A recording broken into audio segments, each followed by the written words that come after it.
ओम शांति। आज 29 मार्च 2023 के बाबा के अनमोल मधुर महावाक्य सुनेंगे। आज की मुरली में बाबा कहे, बच्चे आधा कल्प की एक आदत है। कौन सी? देह अभिमान की। इस आदत को मिटाना है और प्यार से शिव बाबा को याद करो। बाबा कहे, यहाँ की विचित्र बात यही है कि जिसका चित्र नहीं है उसको याद करना है और जिसका चित्र है उनको भूल जाना है।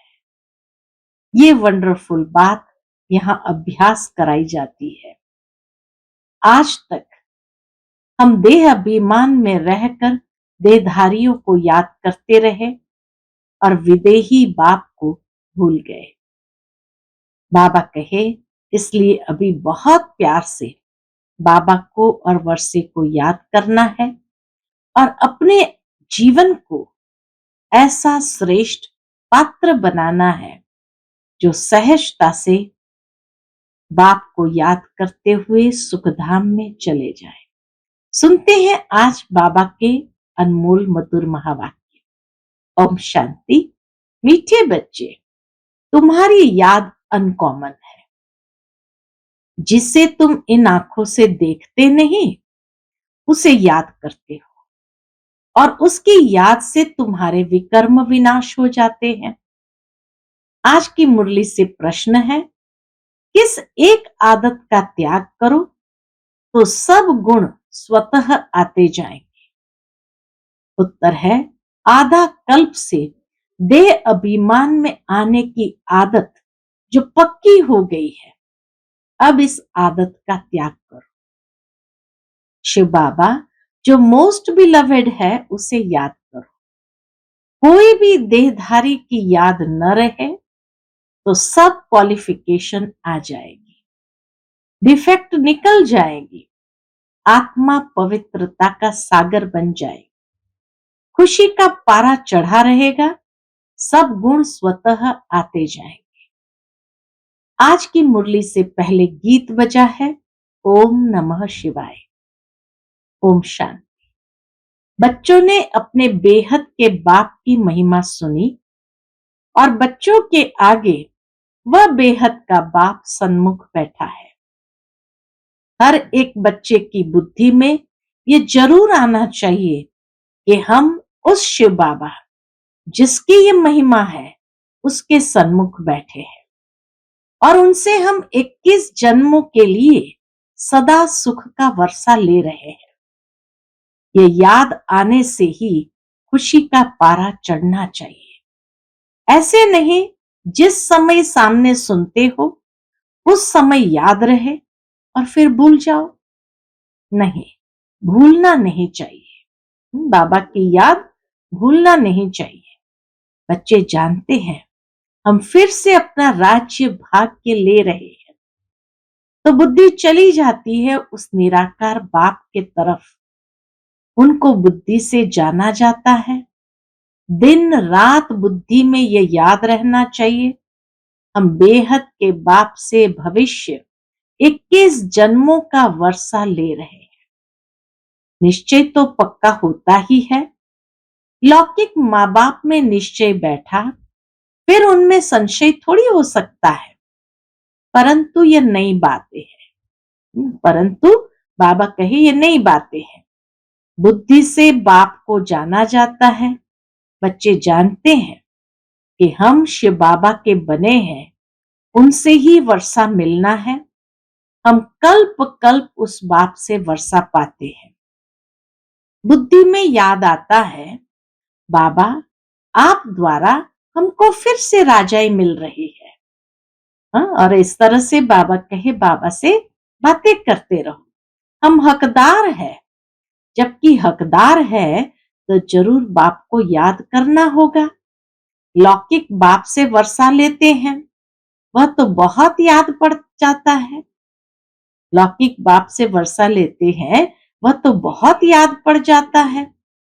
इसमें अनकॉमन बात यह है, जो बाप को याद करने से हमारा पाप भस्म होंगे। इसलिए बाप को याद करना पड़ता है। लौकिक बाप की याद तो ऑटोमेटिकली रहती है। इन आंखों से देखते हैं, बच्चा पैदा होता और मम्मा बाबा कहता रहता। यह बाप इन आंखों से दिखाई नहीं पड़ता, बुद्धि से याद करना है। हम शिव बाबा की ब्रह्मा द्वारा संतान बने और 21 जन्म का वर्षा पाने के लिए श्रीमत पर पुरुषार्थ करते रहते हैं। इसमें पहले पहले मुख्य है पवित्रता। पहले पहले मुख्य बात है पवित्रता की। जितना याद करेंगे बुद्धि पवित्र होती जाएगी। ऐसे नहीं समझना हम तो बच्चे है ही है। बाप को याद नहीं करेंगे तो विकर्म विनाश नहीं होंगे। हरेक को बाबा को याद जरूर करना है। बहुत बच्चे समझते हैं हम तो बच्चे हैं और बाप को याद नहीं करते। अंदर में समझते हम तो बच्चे हैं, फिर बाबा को याद नहीं करते। कहते हैं ना, मुख से राम राम कहो, परंतु इस राम का यानी शिव बाबा का चित्र तो है नहीं। इसलिए मनुष्य का बुद्धि योग चला जाता है उस राम तरफ। इस राम का शिव बाबा का चित्र तो है नहीं, इसलिए मनुष्य का बुद्धि योग चला जाता है उस राम तरफ। सदगति दाता शिव को तो सभी भूले हुए हैं। अभी तुम जानते हो शिव बाबा आया हुआ है। पहले तो जरूर रचयिता शिव बाबा आया होगा, तब ही स्वर्ग की रचना रची होगी। उनके बाद फिर राम का राज्य चला। अब तुम सतयुग त्रेता में राज्य करने के लिए बाप से वर्षा ले रहे हो। ये बुद्धि में चलना चाहिए। परम पिता परमात्मा शिव आते ही एक बार है।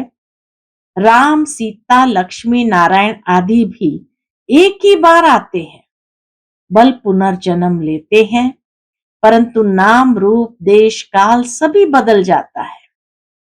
राम सीता भी प्रारब्ध भोगने के लिए पुनर्जन्म लेते हैं। ये ज्ञान सारा बुद्धि में टपकना चाहिए तो खुशी रहेगी। कोई को भी समझाना बहुत सहज है। स्वर्ग के रचयिता बाप से तुमको इस समय वर्षा मिल सकता है। बेहद के बाप को याद तो सभी करते हैं। बाप नई सृष्टि रचता है तो सभी सुखी हो जाते हैं। इस समय तो सभी दुखी है। ये ड्रामा ही सुख दुख का बना हुआ है। सुख में कौन राज्य करते हैं? लक्ष्मी नारायण। फिर त्रेता में राम सीता। तुम जानते हो इतने वर्ष इस घराने का राज्य चलता है। देवता घराने का, क्षत्रिय घराने का राज्य चलता है। क्रिश्चियन समझेंगे हमारे क्राइस्ट ने राजाई रची। फिर Edward the first, Edward the second राज्य करते आए। पास्ट होता जाता है ना। भारतवासियों को तो कुछ भी पता नहीं है। तुम बच्चे जानते हो, क्या जानते हैं? सतयुग में लक्ष्मी नारायण का राज्य था, जिसको ही हेवन स्वर्ग कहा जाता है, जो बाप ही स्थापन करते हैं। पति दुनिया में आए तब तो पावन बनाए, ये याद रहना चाहिए। हम उस बाप से बेहद का वर्षा ले रहे हैं। कैसे? श्रीमत पर, और धारणा कर रहे हैं। ये भूलना नहीं चाहिए।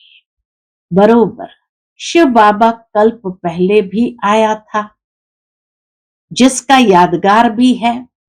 अब वह फिर से आया हुआ है। पहले आते हैं निराकार शिव बाबा। वह आकर तुमको क्या बनाते हैं? देवी देवता बनाते हैं। सतयुग में लक्ष्मी नारायण प्रैक्टिकल में राज्य करेंगे। फिर भक्ति मार्ग में पुजारी बन चित्र आदि बनाएंगे। लक्ष्मी नारायण का इस समय कोई एक्यूरेट चित्र है नहीं। बहुत सुंदर बात बाबा ने कही। भले देवी देवताओं के इतने सुंदर चित्र बने हैं, लेकिन लक्ष्मी नारायण का इस समय कोई एक्यूरेट चित्र तो नहीं है। फिर प्रैक्टिकल में आएंगे। अब शिव बाबा तुमको प्रैक्टिकल में पढ़ा रहे हैं ब्रह्मा द्वारा। कितनी सीधी बात है। और कोई भी स्कूल में ऐसे नहीं कहेंगे, तुम्हारी आत्मा पढ़ती है, टीचर की आत्मा हमको पढ़ाती है। वह सब मनुष्य मनुष्य को पढ़ाते हैं। वास्तव में पढ़ाती आत्मा है। आत्मा ही ऑर्गन्स द्वारा पढ़ती है। आत्मा कहती है मैं अब बैरिस्टर बन गया। नॉलेज से बैरिस्टर बनते हैं।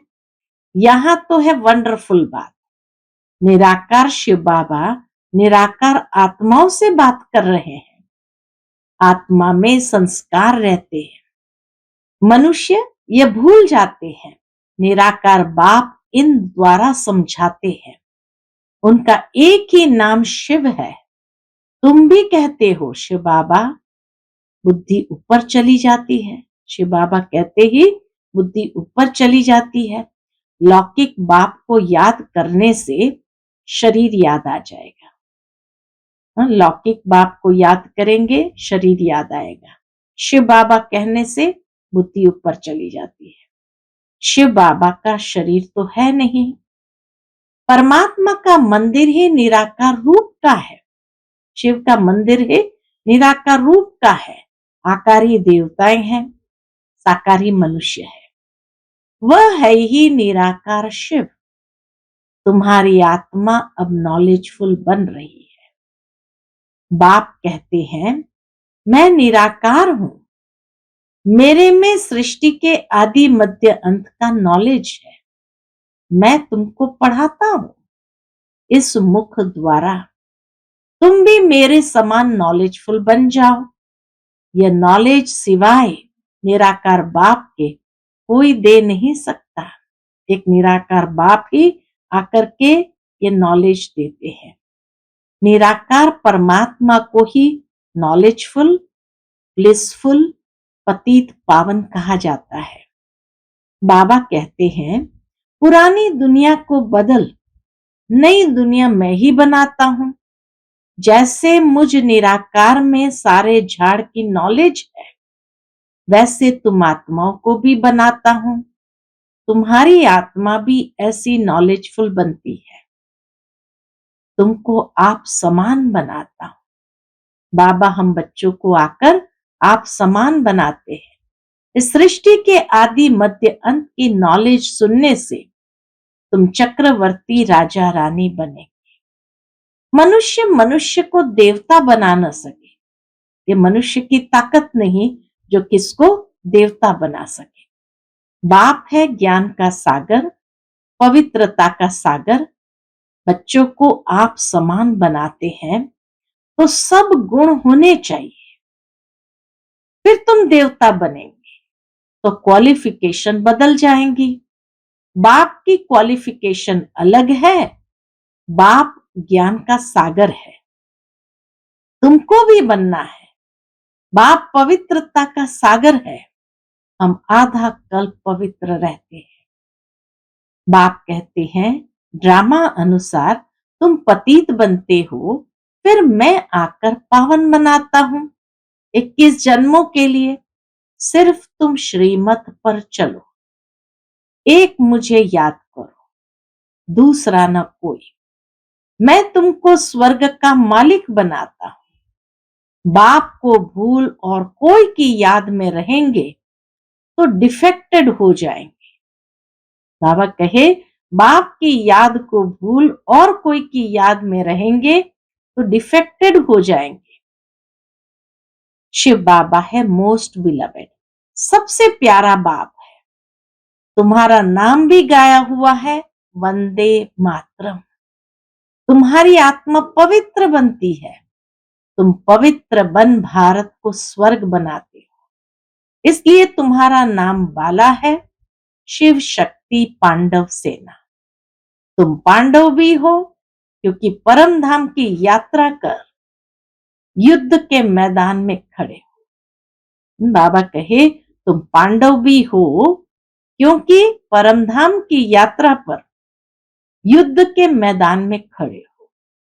जाना है हमें परम धाम, उस ऊंची मंजिल पर, लेकिन वर्तमान समय हम युद्ध के मैदान में खड़े हैं। माया पर जीत पाने लिए बच्चे जानते हैं हमको बाप जैसा मास्टर ज्ञान सागर, मास्टर पवित्रता का सागर बनना है। बाबा के समान हमको मास्टर ज्ञान सागर, मास्टर पवित्रता का सागर बनना है। लेकिन उसके लिए देह का अहंकार टूट जाना चाहिए।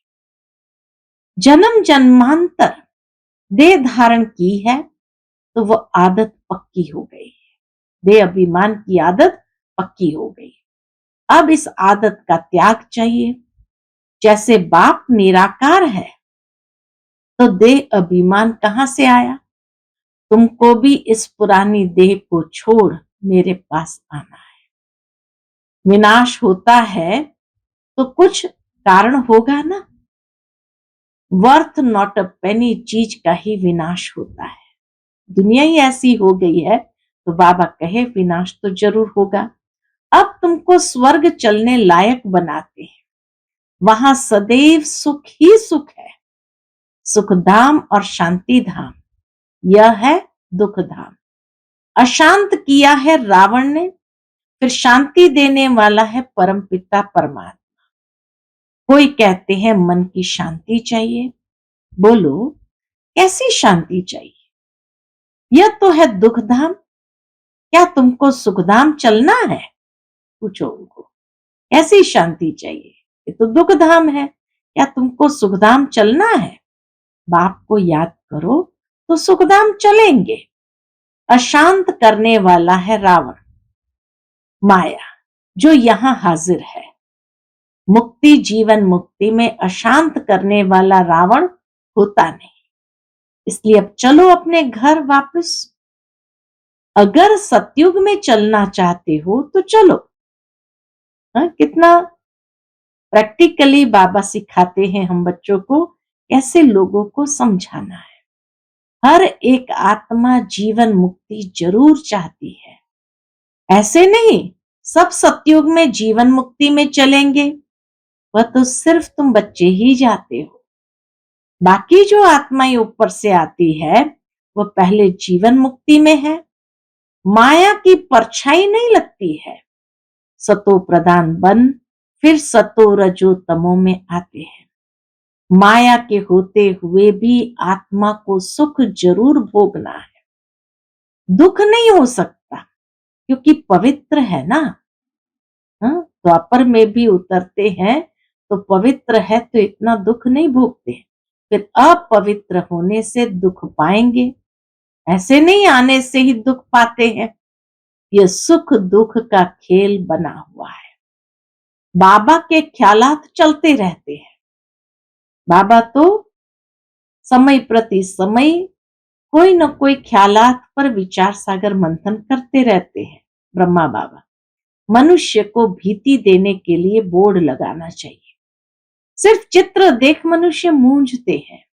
समझो शिव बाबा का चित्र रखते हैं और नीचे लिख देते हैं deity world sovereignty is your godfatherly birthright. भावार्थ, जब ये लिखते हैं deity world sovereignty is your godfatherly birthright, माना देवी देवताओं की राजधानी ये आपका ईश्वरीय जन्म सिद्ध अधिकार है। अब शिव बाबा का चित्र रख करके ये नीचे लिख दिया कि देवी देवता धर्म की राजधानी ये आपका ईश्वरीय जन्म सिद्ध अधिकार है। अब मनुष्य चित्र देख कहेंगे भगवान ऐसे थोड़ी होता है। निराकार शिव बाबा का चित्र देखेंगे तो सोचेंगे भगवान ऐसे थोड़ी होता है।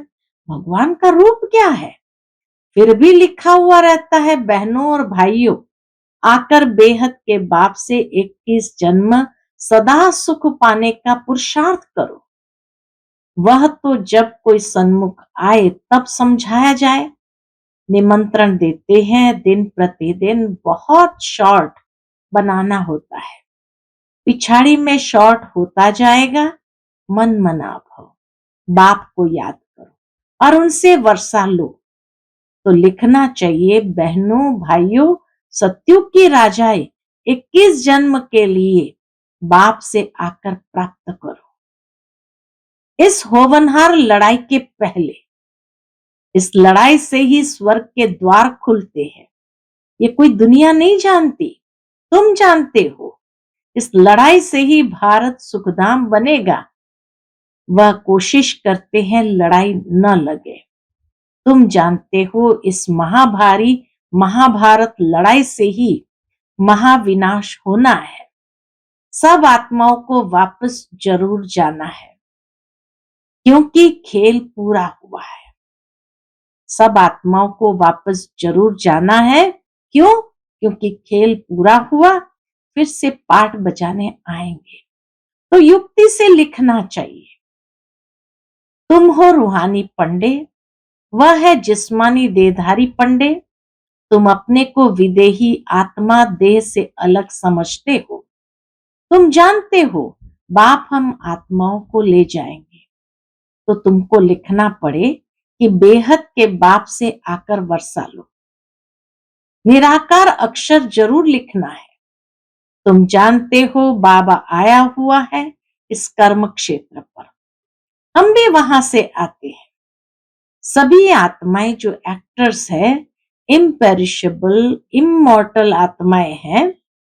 सभी आत्माएं एक्टर्स है। इम्पेरिशेबल माना अविनाशी, इमॉर्टल अर्थात सदा शाश्वत आत्माएं हैं, कब मरती नहीं है।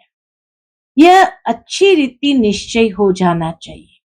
हम शिव बाबा से अनेक बार वर्षा ले चुके हैं, फिर भी लेंगे। पुरुषार्थ से तुम जानते हो शिव बाबा हमको स्वर्ग का वर्षा दे रहे हैं, तो क्यों नहीं उनसे वर्षा लेते हो? बाप और वर्षे को याद करेंगे तो अंतमति सुगति हो जाएगी। बाकी सिर्फ राम राम कहने से मुक्ति थोड़ी हो जाएगी। अखबार में डालते हैं फलाना स्वर्गवासी हुआ। उनसे पूछना चाहिए स्वर्ग किसको कहते हैं? ये तो नरक है, तो पुनर्जन्म भी नरक में लेंगे। स्वर्ग है तो पुनर्जन्म भी स्वर्ग में लेंगे। अगर कोई शरीर छोड़ नरक से स्वर्ग गया, वहां तो उनको बहुत वैभव मिलेंगे।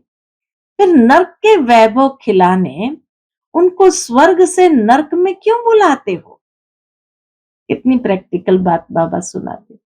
उनको नरक का भोजन खिलाएंगे तो ऐसी बुद्धि हो जाएगी, जैसा अन्न वैसा मन हो जाएगा। स्वर्ग में तो दूध घी की नदियां बहती है, तुम तो घासलेट का खाना खिलाएंगे। श्रीनाथ द्वारे में अच्छे घी का भोग लगता है, क्योंकि वहां राधे कृष्ण का चित्र है, तो उन्हों की याद में भोग भी अच्छे अच्छे वैभव बनाकर लगाते हैं। ऐसा भोग और कहां नहीं लगता। जगन्नाथ का भी मंदिर है, वहां चावल का भोग लगाते हैं, वहां वैभव नहीं चढ़ाते, वहां वैभव नहीं चढ़ाते। अब तो नरक है तो दुख है, स्वर्ग में तो सुख था। बाप समझाते तो बहुत अच्छा है, परंतु धारणा नंबरवार होती है। ये भी ड्रामा में नूंद है। ड्रामा अनुसार नौकर चाकर भी बनने हैं। थर्ड क्लास टिकट भी कोई तो जरूर लेंगे ना। थर्ड क्लास टिकट भी कोई तो जरूर लेंगे ना। फर्स्ट क्लास है सूर्यवंशी राजधानी, सेकंड क्लास चंद्रवंशी राजधानी, थर्ड क्लास है प्रजा। उनमें भी नंबरवार है। अब जिसको जो टिकट चाहिए वो लो। अब जिसको जो टिकट चाहिए वो लेवे। अच्छा, मीठे मीठे सिकिल दे बच्चों प्रति माता पिता बाप दादा का याद प्यार और गुड मॉर्निंग। रूहानी बाप के रूहानी बच्चों को नमस्ते। हम सब रूहानी बच्चों की रूहानी माता पिता बाप दादा को याद प्यार, गुड मॉर्निंग और नमस्ते। नमस्ते, शुक्रिया बाबा, शुक्रिया। आज की मुरली से धारणा के लिए मुख्य सार है। पहली पॉइंट, बाप समान ज्ञान का सागर, पवित्रता का सागर बनना है। मास्टर ज्ञान सागर, मास्टर पवित्रता का सागर बनना है। विदेही बनने का अभ्यास करना है। दूसरी पॉइंट, बाप की याद से बुद्धि को पवित्र बनाना है। सदा इसी नशे में रहना है कि बेहद के बाप से हम 21 जन्मों का वर्षा ले रहे हैं। आज का बाप दादा का मधुर वरदान हम बच्चों के प्रति है, न्यारेपन के अभ्यास द्वारा पास विथ ऑनर होने वाले ब्रह्मा बाप समान भव। न्यारेपन के अभ्यास द्वारा पास विथ ऑनर होने वाले ब्रह्मा बाप समान भव। जैसे ब्रह्मा बाप ने साकार जीवन में कर्मातीत होने के पहले न्यारे और प्यारे रहने का अभ्यास का प्रत्यक्ष अनुभव कराया। सेवा व कोई कर्म छोड़ा नहीं, लेकिन न्यारे होकर सेवा की। यह न्यारापन हर कर्म में सफलता सहज अनुभव कराता है। तो सेवा का विस्तार बल कितना भी बढ़ाओ, लेकिन विस्तार में जाते सार की स्थिति का अभ्यास कम न हो। विस्तार में जाते सार की स्थिति का अभ्यास कम न हो, तभी डबल लाइट बन कर्मातीत स्थिति को प्राप्त कर डबल ताजधारी ब्रह्मा बाप समान पास विथ ऑनर बनेंगे। आज का स्लोगन है, स्वयं को ऐसा शक्ति स्तंभ बनाओ जो अनेकों को नई जीवन बनाने की शक्ति प्राप्त हो।